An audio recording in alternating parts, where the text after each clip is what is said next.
Hello दोस्तों इस video में हम लोग बात करने वाले हैं क्लास 7 के मैथ का जो चैप्टर है दूसरा घातांक। ठीक है, उसी में जो लास्ट में आपका दिया हुआ है दक्षता अभ्यास ये 2, इसको हम लोग जितने भी इसमें प्रश्न है 15-16 जो भी प्रश्न है सभी को हल करने वाले हैं और वो भी बिल्कुल आसान तरीके से। ठीक है, तो इसको ध्यान से समझिएगा, सभी के सभी प्रश्न बहुत ही आसान है, बस छोटे छोटे नियम आपको पता होना चाहिए। ठीक है ना, तो देखिए यहाँ पर हमारा क्वेश्चन नंबर 1 क्या कहता है कि -8 की घात में 7 के गुणा रूप में लिखे। ठीक है, तो इसको हमें गुणा रूप में लिख देना है।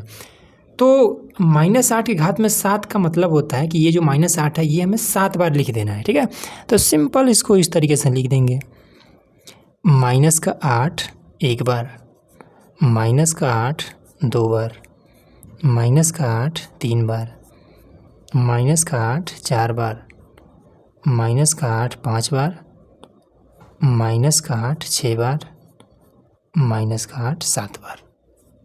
बस यही आपका आंसर हो जाएगा। इतना छोटा छोटा तो काम करना है।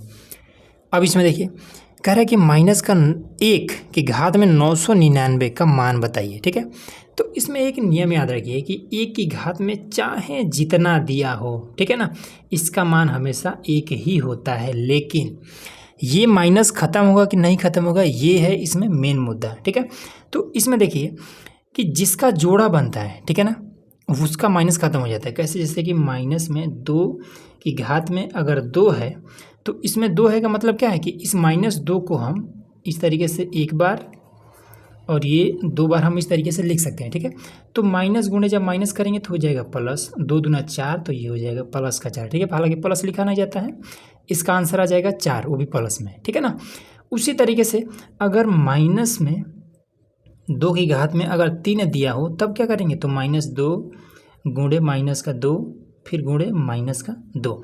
अब देखिए इस माइनस से ये माइनस खत्म हो जाएगा। ठीक है, प्लस हो गया, अब इसके बाद से प्लस और फिर माइनस, फिर से हो जाएगा माइनस, 2 दूना 4 दूना 8, ये हो जाएगा 8, इस तरीके से। ठीक है, तो यहाँ पर क्या हुआ, इसका माइनस नहीं खत्म हुआ। ठीक है, अब इसी तरीके से माइनस में 1 है और 999 है, तो -1 को 999 बार लिखिए, उसके बाद से इसका जोड़ा बैठाइए। जैसे यहाँ पर हम जोड़ा बैठा रहे हैं, ये इससे कट गया, फिर ये नहीं कटा तो माइनस आ गया। अब इसी तरीके से 999 बार जोड़ा बैठाना ये तो संभव नहीं है, तो इसका एक तरीका होता है कि जैसे यहाँ पर 2 है ना, इसके घात में 2 है ना, 2 को जब हम 2 से काटेंगे तो ये पूरा पूरा कट जाएगा, आ जाएगा 1। ठीक, तब इस कंडीशन में क्या हो जाएगा, इसका जोड़ा बनेगा और ये इसका जो माइनस है ये खत्म हो जाएगा, प्लस में आ जाएगा। ठीक है, वही अगर 3 है, 3 को अगर हम 2 से भाग करेंगे तो इसका आंसर कितना आ जाएगा, 1.5। तो यहाँ पर क्या आया कि इसका जिसका माइनस खत्म हो जा रहा था वो क्या हो रहा था, सीधा सीधा एकदम से कट जा रहा था, कोई दिक्कत नहीं हो रहा था। लेकिन जिसमें माइनस आ रहा है, जिसका माइनस खत्म नहीं हो रहा है, उसमें क्या हो रहा है, दशमलव में आ जा रहा है। ठीक है ना, 2 से हमेशा 2 से ही इसमें भाग करना है, तो उसका मान क्या हो जा रहा है, दशमलव में आ जा रहा है। तो जिसका मान दशमलव में आ जाए, ठीक है, घात को 2 से भाग करेंगे और जिसका मान दशमलव में आ जाए उसका माइनस नहीं खत्म होगा। इसी तरीके से माइनस ये 999 को 2 से भाग करके देखिए। ठीक है, तो 2 चौका 8, 2 चौका 8 बचा 1, ऊपर से 9 उतरा, 2 नवा 18, यहाँ पर 18 बचा 1, ऊपर से उतरा 9, 2 नवा 18, यहाँ पर 18 और यहाँ पर 1 बचा। ठीक है, अब दशमलव लगाएंगे, यहाँ 0 बढ़ाएंगे, 2 पचे 10, ये हो जाएगा 10, खत्म।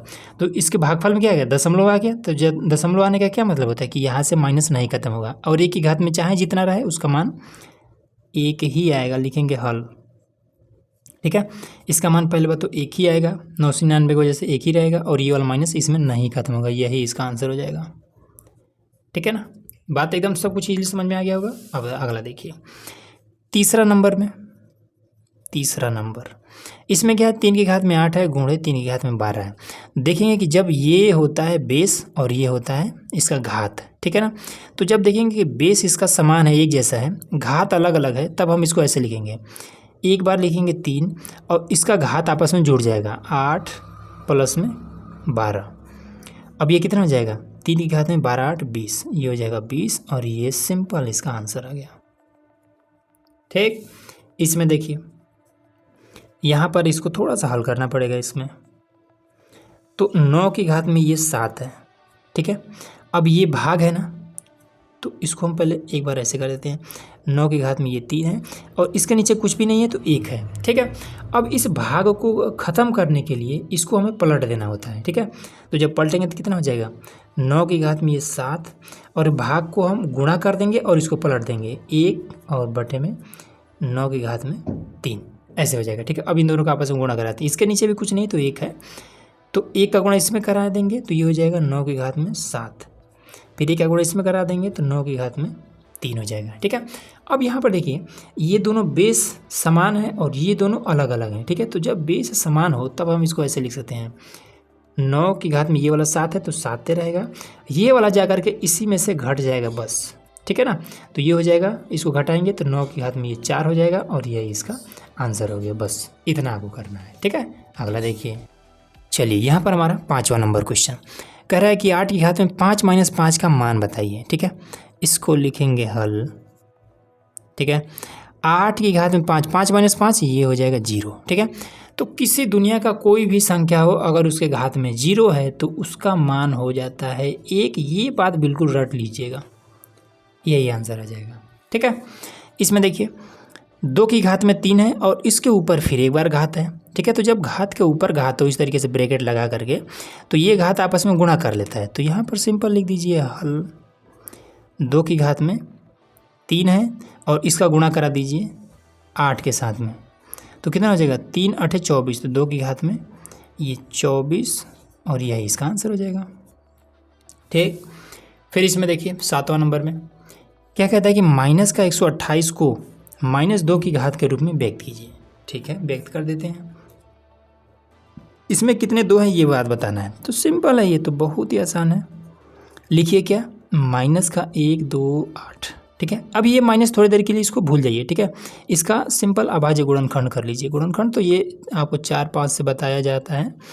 तो पहले इसको काटिए 2 से, तो 2 छक्के 12 और 2 चौका 8, ठीक है। फिर 2 से, 2 3 6, 2 दूना 4, फिर 2 से, 2 1 9 2, 2 6 12, फिर 2 से 2 8 16, फिर 2 से 2 चौका 8, फिर 2 से 2 दूना 4, फिर 2 से 2 1 9 2, ठीक है। कितनी बार 2 है, 1 2 3 4 5 6 7 बार 2 है, तो ये 2 कितनी बार है, 2 की घात में 7 हो जाएगा, ठीक है। ये माइनस है तो यहाँ पर माइनस लगा दीजिए और ऐसे कर दीजिए, बस यही आपका आंसर हो जाएगा, ठीक है। कर लेंगे आप लोग इजीली। अब आ जाइए यहाँ पर 8वां नंबर क्वेश्चन में। 8वां नंबर में क्वेश्चन में क्या कहता है, देखिए 7/9 की घात में 2 है, ठीक है। तो इस 2 को हम ऐसे भी लिख सकते हैं, 7 की घात में 2 ऐसे लिख सकते हैं और 9 की घात में 2 ऐसे भी लिख सकते हैं, ठीक है। फिर भागे ये 14 की घात में 2 बटे में 3 की घात में 2 ऐसे लिख सकते हैं, ठीक है। अब इसको हम क्या लिख देंगे, 7 की घात में 2 का मतलब 7 गुणे 7, 7 गुणे 7, ठीक है। और नीचे ये 9 गुणे 9, ठीक है। अब इसको क्या करेंगे, भाग को ख़त्म करने के लिए इसको गुणा कर देते हैं और इसको पलट देते हैं, तो ये 3 की घात में 2 का मतलब क्या होता है, ऊपर ये 3 गुणे 3, फिर ये वाला नीचे 14 गुणे 14, ठीक। अब इसमें देखिए 7 से 7 दूना 14, फिर इस वाले 7 से 7 दूना 14, 3 से 3 3 9, 3 से 3 3 9, तो ये कितना हो जाएगा, ऊपर कुछ नहीं बचा तो 1 बचा, फिर नीचे 3 3 9 बचा, ठीक है। गुणे में अब ऊपर क्या बचा, कुछ नहीं बचा, 1 बचा, फिर नीचे 4 बचा, तो कितना हो जाएगा, 1 गुणे 1 आपका 1, 9 चौका 36, ये आपका आंसर हो जाएगा। बस क्लियर हो गया, ठीक है। अगला देखिए, चलिए यहाँ पर हमारा क्वेश्चन नंबर है 9, कह रहा है कि माइनस का 4 की घात में 4 की संख्या का गुणात्मक प्रतिलोम, प्रतिलोम का मतलब होता है कि उसको उलटने पर उसका मान कितना होगा, ये बात हमें बताना है, ठीक है ना। तो इसको देखिए कैसे करेंगे, -4 की घात में 4, तो घात में 4 का क्या मतलब होता है कि -4 को हम 4 बार लिख सकते हैं, तो लिखेंगे हल, एक बार, ये दूसरा बार, ये तीसरा बार और ये चौथी बार, ठीक है। हमने लिख दिया चौथी बार। अब इसमें देखिए माइनस का इसके साथ माइनस होगा, ठीक है, माइनस गुणे माइनस प्लस, फिर माइनस गुणे माइनस प्लस जोड़ा बन जा रहा है ना, तो माइनस तो इसमें से सब खत्म हो जाएगा। तो 4 चौको 16 चौको 64 चौका कितना हो जाएगा 256 हो जाएगा। ठीक है, ये आ गया। अब हमें क्या करना है, हमें गुणात्मक प्रतिलोम बताना है, इसका उल्टा करना है। तो उल्टा करना है तो इसको उलट दीजिए, इसके नीचे कुछ नहीं है तो एक है, तो अब इसी को उलट दीजिए। तो लिख दीजिए गुणात्मक प्रतिलोम, प्रतिलोम, गुणात्मक प्रतिलोम। इसी का उल्टा एक ऊपर चला जाएगा, 256 नीचे आ जाएगा। ठीक है, अब 256 को हम क्या लिख सकते हैं, 256 को हम क्या लिख सकते हैं, तो 4 गुणे 4 गुणे 4 यही हो लिख सकते हैं ना। तो इसको हम लिख सकते हैं 1/4 की घात में 4, ये हम लिख सकते हैं। ठीक है, 256 को 4 की घात में 4 लिख सकते हैं। ठीक है, क्यों, क्योंकि 4 की घात में 4 था तभी ना इसको हम 4 बार लिखे हैं, फिर इन सभी का आपस में गुणा कर दिए तो 256 आ गया है। फिर इसी 256 को फिर से हमने घात के रूप में कर दिया है। ठीक है, ताकि आपके बुक में जैसा आंसर दिया है वैसा आ जाए। अब इसमें देखिए, जब इस तरीके से घात दिया हो और ये नीचे हो, अब इसको अगर हम ऊपर लेके जाएंगे तो इसी के घात में माइनस लग जाता है। ये मैथ का नियम होता है। ठीक है, तो यहाँ पर देखिए, जैसे कि मैथ का क्या नियम होता है कि अगर कोई संख्या दिया हुआ है कि a बटे में मान लीजिए 2 दिया है, ठीक, नीचे आपका क्या दिया हुआ है, a बटे में 3 दिया हुआ है। ठीक है, तब ये कितना हो जाता है, इसको जब हम ऊपर लेके जाते हैं तो a² और गुणे में a की घात में -3 ऐसे हो जाता है। ठीक है, तो उसी तरीके से यहाँ पर भी है। मानो तो एक वैसे रखे रहिए, ठीक है, और गुणे में ये वाला 4 और घात में -4 ऐसे हो जाएगा। ठीक है, अब एक का गुणा इसमें करेंगे तो कोई अंतर नहीं होगा, तो इसका फाइनल आंसर आ जाएगा 4 की घात में -4 ऐसे हो जाएगा ये। ठीक है, क्लियर हो रहा है ना। चलिए यहाँ पर देखिए, कह रहे कि पृथ्वी से चंद्रमा की औसत दूरी 3844, उसके पास कितना जीरो है, 2 3 5 जीरो है। ठीक है, मीटर है। इसे वैज्ञानिक संकेतन में ज्ञात कीजिए। ठीक, अगर पढ़ना होगा तो कितना हो गया, इकाई, दहाई, सैकड़ा, हज़ार, 10,000, लाख, 10 लाख, करोड़, 10 करोड़, 38 करोड़ 44 लाख हो जाएगा। ठीक है, इतना मीटर है। तो इसको सिंपल लिखिए हल, और कितना है 38 44, उसके बाद से 3 2 5 जीरो, 1 2 3 4 5 जीरो वैज्ञानिक संकेतन में बताना है। ठीक है, बता देते हैं। तो इसमें क्या कर देंगे, इसको गिन लेंगे,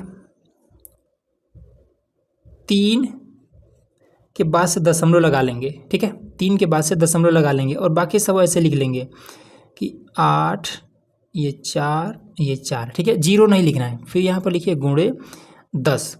अब क्या करना है, वैज्ञानिक संकेतन रूप यही है कि एक अंक छोड़ करके बाकी सबको गिन लेना है। तो 1 2 3 4 5 6 7 8, 10 की घात में 8 लिख दीजिए, यही इसका वैज्ञानिक संकेतन रूप हो गया, खत्म कहानी। बस इतना ही करना है। ठीक है, एक अंक छोड़ करके दशमलव लगा लेना है, बाकी जो अंक है इसको यहाँ पर नोट कर लेना है, 0 0 को छोड़ देना है। ठीक है, फिर गुणे में 10 लिख करके और गिन लेना है कि कितना अंक है, एक अंक के बाद से बाकी कितना अंक है। तो 1 2 3 4 5 6 7 8, यही 8 यहाँ पर लिख देना है, बस हो गया। यहाँ पर देखिए, कह रहे कि प्रकाश की एक किरण द्वारा वर्ष में तय की गई दूरी ये इतना सारा है। ठीक है, मीटर है। इसे वैज्ञानिक संकेतन में व्यक्त कीजिए। ठीक है, चलो भाई इसका वैज्ञानिक संकेतन बता देते हैं। तो ये 94 60 और ये 50, उसके बाद से 1 2 3 4 5 6 7 8 9 10 जीरो है। 50 के बाद से 10 जीरो, 1 2 3 4 5 6 7 8 9 10, तो बड़ा काफ़ी लंबा है। चलिए 50 के बाद से 10 जीरो है। अब इसको क्या करेंगे, देखिए 9 है, इसके बाद दशमलव लगा लीजिए, बाकी इसको नोट कर लिए। तो 4605, 4605 गुणे में 10 लगाइए। अब गिन लीजिए, एक अंक छोड़ करके बाकी गिन लीजिए। 1 2 3 4 5 6 7 8 9 10 11 12 13 14 15, ये हो जाएगा 15 और यही इसका आंसर। बस हो गया।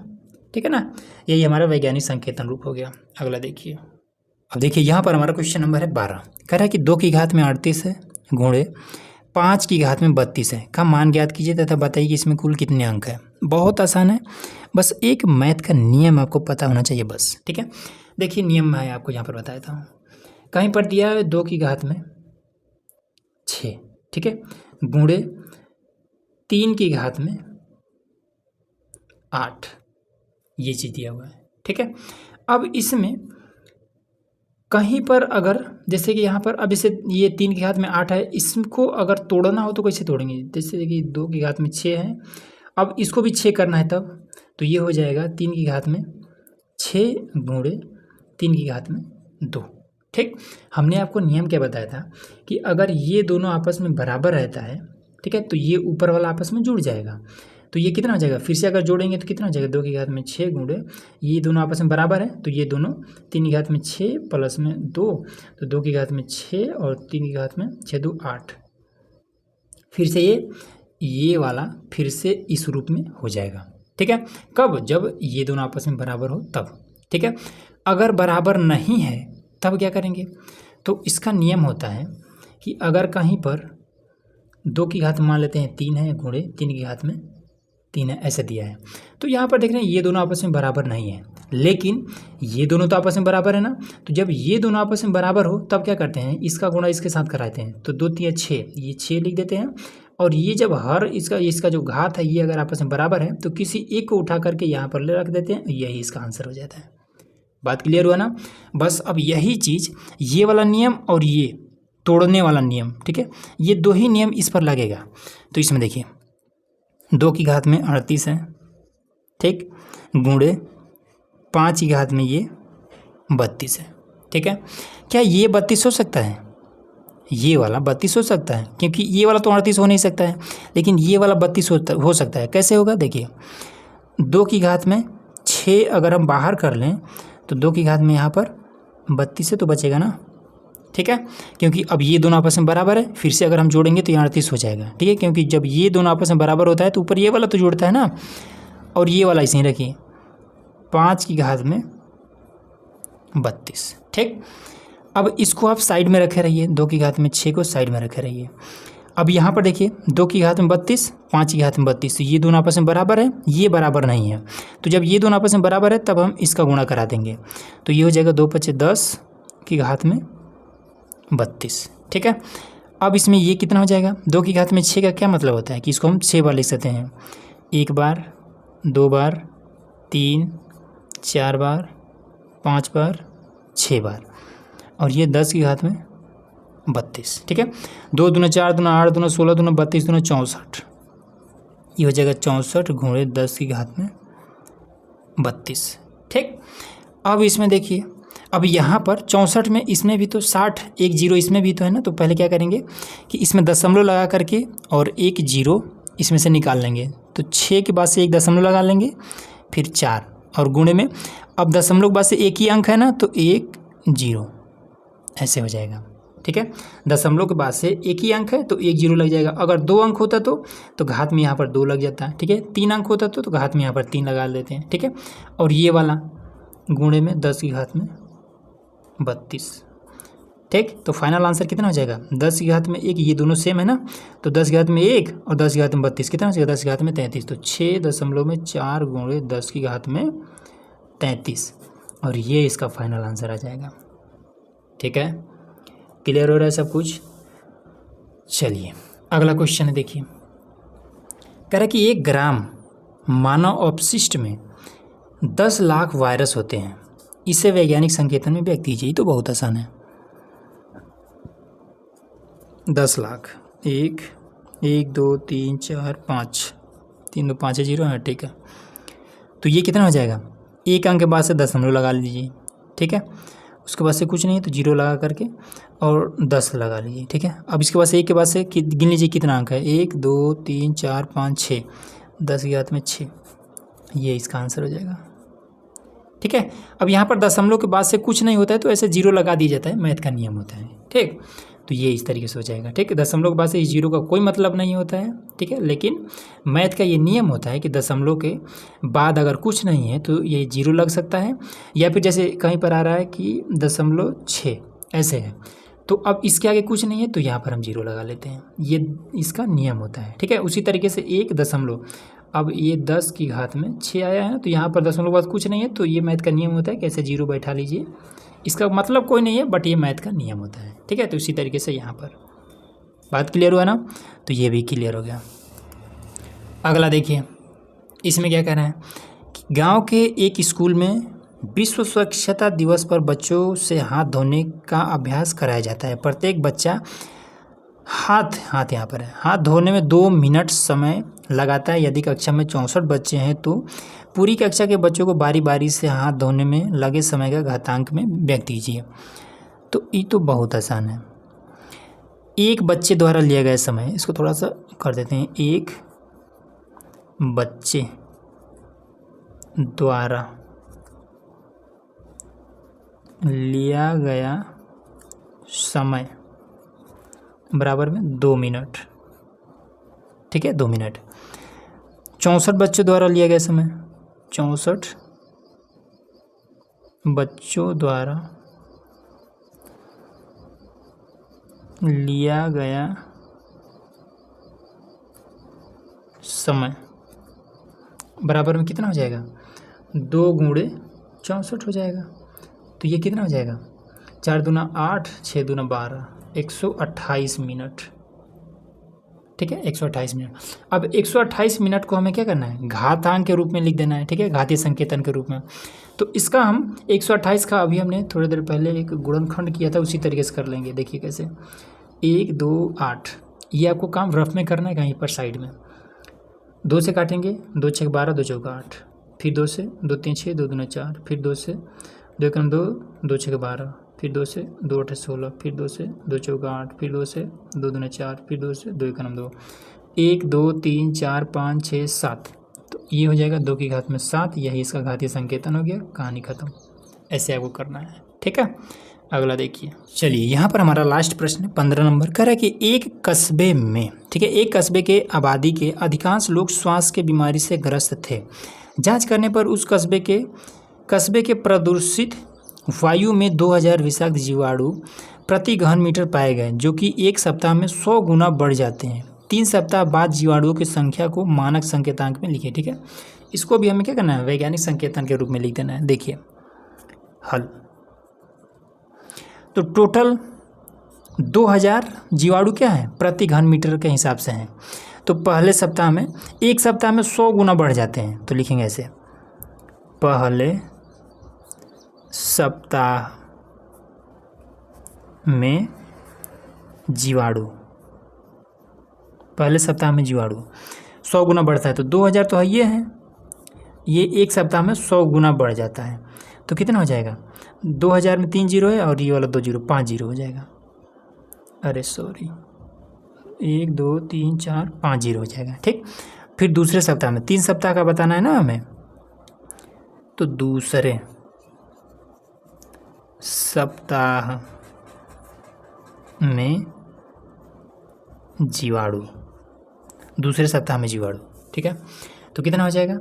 तो इसमें 5 जीरो पहले ही से है, तो 1 2 3 4 5 जीरो पहले से है, और गुणे में 100, 7 जीरो हो जाएगा। आप 1 2 3 4 5 6 7 जीरो हो जाएगा। ठीक है, फिर तीसरे सप्ताह में जीवाणु, तीसरे सप्ताह में जीवाणु, तीसरे सप्ताह में जीवाणु। तो पहले से 7 इसमें था, तो 1 2 3 4 5 6 7, फिर 100 गुना हो जाएगा। तो कितना हो जाएगा? 9।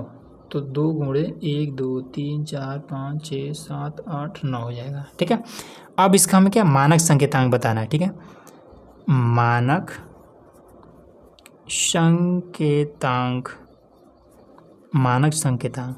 तो ये हो जाएगा कितना? 1 2 3 4 5 6 7 8 9, इसका मानक संकेतांक। तो 2 की बात दशमलव लगा लेंगे। ठीक है, फिर ऐसे जीरो लगा लेंगे। अब 10, अब 2 के बाद से कितना अंक है? तो 1 2 3 4 5 6 7 8 9, यहाँ पर लिखिए 9, और यही इसका आंसर हो जाएगा। खत्म कहानी। ऐसे आपको करना है। ठीक है, तो इस तरीके से दोस्तों ये जो आपका दक्षता अभ्यास था हमने पूरा खत्म करा दिया है। तो चलिए मिलते हैं नेक्स्ट वीडियो में, जिसमें हम लोग अगला इसका जो चैप्टर है उसको हल करने वाले हैं। तो उसके लिए चैनल को सब्सक्राइब जरूर कर लीजिएगा।